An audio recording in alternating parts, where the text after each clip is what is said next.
दोस्तों हम पढ़ रहे हैं संख्या पद्धति नंबर सिस्टम। और नंबर सिस्टम पर अब तक हमने 4 वीडियो बनाए हैं। ठीक, ये 5वां वीडियो है। और 5वें वीडियो में आज हमारा जो टॉपिक है वो है शेषफल प्रमेय, या जिसको हम इंग्लिश में बोलते हैं रिमाइंडर थ्योरम। ठीक, क्या होती रिमाइंडर थ्योरम। आपने बचपन में इसमें बहुत सारे प्रश्न भागफल से संबंधित किए होंगे। जो रिमाइंडर होता है वो 2 तरीके का आता है। शेषफल हमेशा 2 तरीके का आता है। एक शेषफल आता है जो धनात्मक होता है, पॉजिटिव होता है, और जो एक शेषफल आता है जो नेगेटिव होता है। यानी शेषफल कितने प्रकार के आता है? 2 प्रकार का। किसी भी संख्या में भाग देंगे तो शेषफल 2 प्रकार का आएगा। एक आएगा धनात्मक शेषफल और दूसरा आएगा ऋणात्मक शेषफल। देख लेते हैं कि धनात्मक शेषफल कैसे आते हैं और ऋणात्मक शेषफल कैसे आते हैं। यदि कोई संख्या मान लीजिए हम ले लेते हैं एक संख्या 25, हमने 25 संख्या ले ली और इसमें हम भाग देते हैं कि संख्या 4 से। ठीक, 4 से भाग देंगे, क्या हो गया? 4 छिंग 24, घटाया कितना बचा? 1, प्लस का। यदि ये प्लस का है तो इसका मतलब ये कैसा होगा? पॉजिटिव रिमाइंडर है। एक जो आया वो क्या है? हमारा पॉजिटिव रिमाइंडर आया। यदि हम इसी संख्या को देख लें एक और तरीके से कि 25 है और इसको हम 4 से भाग दे देते हैं और हम दे देते हैं 7 बार। 7 चौके कितना हो गया? 28, घटाया कितना बचेगा? -3। यानी ये क्या हो गया हमारा? ये आ गया नेगेटिव रिमाइंडर, ऋणात्मक शेषफल। ठीक, अब इसमें देखते हैं जो जिससे हम भाग दे रहे थे, किससे भाग दे रहे थे? 4 से भाग दे रहे थे, तो इसको क्या बोलते हैं? भाजक। ठीक, जिससे भाग दिया जाता है वो क्या होता है? भाजक, या जिसको इंग्लिश में बोलते हैं डिवाइजर। जिसमें भाग दिया जाता है, जिसमें भाग दिया जाता है वो होता है भाज्य, यानी डिवाइडेंट। और जो हमें प्राप्त होता है उसको बोलते हैं भागफल, या इंग्लिश में क्वोशिएंट। ठीक, और जो नीचे शेष बचता है वो होता है हमारा शेषफल या रिमाइंडर। ठीक, तो यहाँ से एक फॉर्मूला बनता है। क्या बनता है? आपने पढ़ा होगा, भाज्य बराबर भाजक गुणा भागफल प्लस शेषफल। यदि शेषफल धनात्मक है तो प्लस ले लेंगे, यदि शेषफल ऋणात्मक है तो माइनस ले लेंगे। तो यहाँ से एक फॉर्मूला बन गया, भाज्य बराबर भाजक गुणा भागफल प्लस माइनस शेषफल। इससे हम इसको हम चेक कर सकते हैं। जैसे देखें, इसमें भाज्य कितना था? 25 था। देख लेते हैं भाजक कितना था? 4। भागफल कितना था? 7। 7 चौके 28। तो ये कितना? 4 गुणा 7। शेषफल कितना था? इसमें -3। देख लेते हैं कितने? 7 चौके 28 -3 यानी 25 आ गया भाज्य। इसका मतलब जो हमने शेषफल लिया था -3 ऋणात्मक, वो हमारा बिल्कुल सही था। जब आप प्रश्न सॉल्व कर रहे हो तब हम ऋणात्मक से करें या धनात्मक से, कोई अंतर नहीं पड़ता। लेकिन जब हम एग्जाम में आंसर टिक करते हैं तो हमेशा किसको टिक करते हैं?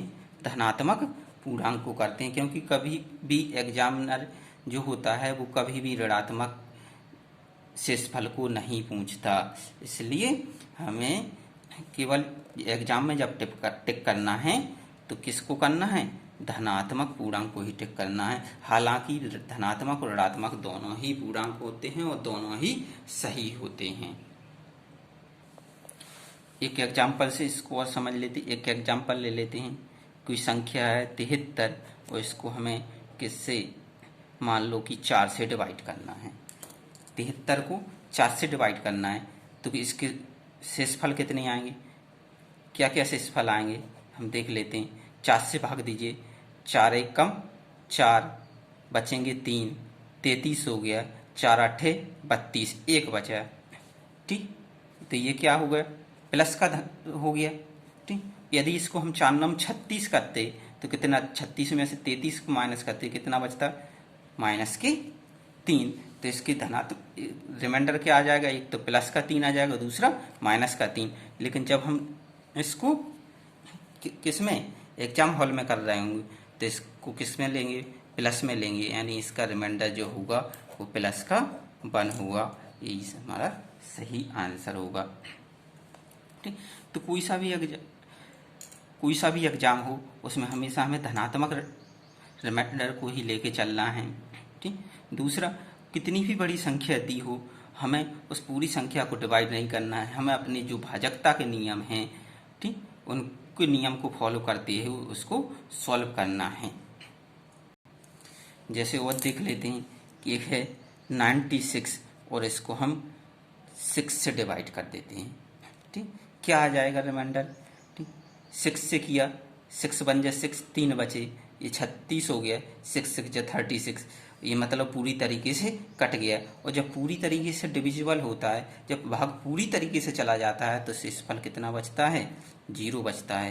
यानी 96 को यदि हम क्या करेंगे, 6 से विभाजित करेंगे तो शेषफल कितना बचेगा, ये 0 ही बचेगा। अगला प्रश्न लेते हैं कि हमें दिया है 37 गुणा 38 गुणा 39 गुणा 40 में रिमाइंडर निकालिए। क्या निकालना है हमें, इसका शेषफल निकालना है। तो अब सोच रहा हूँ कि अब इतनी बड़ी संख्या का कैसे निकालेंगे, क्या करेंगे, पहले इनका गुणा, फिर इसका गुणा, फिर इसका गुणा, और फिर जब 6 से भाग देंगे तो ये बहुत लंबा हो जाएगा और इसमें हमारा टाइम भी बहुत जाएगा। तो ऐसे क्वेश्चनों में हम क्या करते हैं कि जब ऑपरेशन जब या प्लस का हो या माइनस का हो या इनटू का हो या डिवाइड का है, जो भी ऑपरेशन हो, उस पहले हम ऑपरेशन को ना देख के हम संख्याओं का अलग अलग रिमाइंडर निकाल लेते हैं। ठीक, संख्याओं का अलग अलग शेषफल निकाल लेते हैं। जैसे 6 है, 6 को पहले 36 से डिवाइड कर दीजिए, 6 नक 36 कितना बचा, प्लस का 1। अब एक ज़्यादा है, 37 से एक ज़्यादा है तो ये +1 और हो जाएगा, यानी +2। ये कितना हो जाएगा, +3। ये कितना हो जाएगा, प्लस का 4। निकाल लीजिए, 6 नक 36, 2 ज़्यादा है, 36 + 2 38 होता है। इस तरीके से 36 + 3 39 और 36 + 4 40 हो गया। अब हम देखते हैं कि इसमें क्या ऑपरेशन हो रहा है। क्या ऑपरेशन हो रहा था, इसमें क्या हो रहा था, मल्टीप्लाई हो रहा था।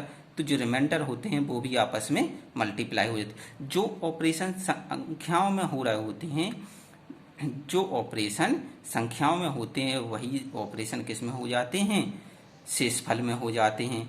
तो इसमें क्या हो रहा था, माने जो क्वेश्चन में क्या ऑपरेशन थे, इनटू का था, तो हमारे संख्याओं में भी इनटू हो जाएगा। कितना हो जाएगा, 2 एकम 2, 2 तिया 6, 6 चौके 24, 24 हो जाएगा। अब 24 को फिर से किससे हमें 6 से डिवाइड कर दे देंगे, 6 चौके 24 कम्प्लीटली डिविजिबल है, यानी रिमाइंडर हमारा कितना आ जाएगा, 0 आ जाएगा। यदि हमारा पूरा कट जाता है तो क्या आता है, शेषफल 0 ही आता है। तो इसका शेषफल भी क्या आ जाएगा, 0 आ जाएगा।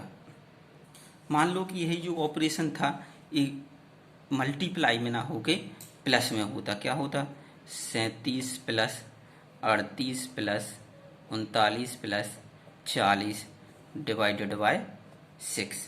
तब हम क्या करते, इन सभी संख्याओं को पहले अलग अलग डिवाइड कर लेते। तो यहाँ पर कितना आता, प्लस का 1, यहाँ पर कितना आता है शेषफल, प्लस का 2, यहाँ पर प्लस का 3 और यहाँ पर प्लस का 4। यही शेषफल बचते, ऊपर हमने ये किया था। अब ऑपरेशन क्या हो रहा था, इसमें प्लस हो रहा था, तो हम इसको क्या कर देंगे, प्लस कर देंगे। 1 और 2 3, 3 और 3 6, 6 और 4 10, यानी कितना आ गया 10। डिवाइड में कितना था 6, 6 एकम 6, कितना बचा 4, यानी जो हमारा रिमाइंडर था वो कितना आ जाएगा, 4 आ जाएगा। कितना आ जाएगा, फल 4 आ जाएगा। ठीक, अब कहेंगे सर ये तो हमने प्लस के हिसाब से ले लिया, यदि कहीं नेगेटिव के हिसाब से लेना होता तब भी, यदि हम नेगेटिव के हिसाब से भी सॉल्व करते इसको तब भी हमारा रिमाइंडर क्या आता, 4 ही आता। कैसे आता, यदि देखें कितना होता है 6 7 42, कितने का अंतर है 37, 42 माइनस 37 यानी माइनस की 5। यदि हम इसको माइनस का रिमाइंडर लेके चलते, यहाँ पर कितना आता माइनस के 4, 6 7 42 होता और 38 और 42 में माइनस 4 का अंतर आता। यहाँ पर कितना आता -3 और ये -2। अब इनको प्लस का ऑपरेशन था तो जोड़ लेंगे 5 और 4 9, 9 3 12 और 12 और 2 14, कितना आया माइनस की 14/6। इसको सॉल्व करते हैं तो कितना आ जाएगा 6 दूनी 12 यानी माइनस के 2 रिमाइंडर बचता है। अब कितना बचा माइनस के 2 रिमाइंडर। जब माइनस में होता है उसको हम पॉजिटिव में लाना चाहते हैं, धनात्मक निकालते हैं, तो जो भाग जिससे हम भाग दे रहे होते हैं उतना हम माइनस कर देते हैं। ठीक, 6 से भाग दे रहे थे, शेषफल कितना आया था 2, तो 6 में से हम 2 को माइनस कर देंगे, कितना आ जाएगा 6 - 2 यानी 4। तो यहाँ से भी आ गया। ठीक।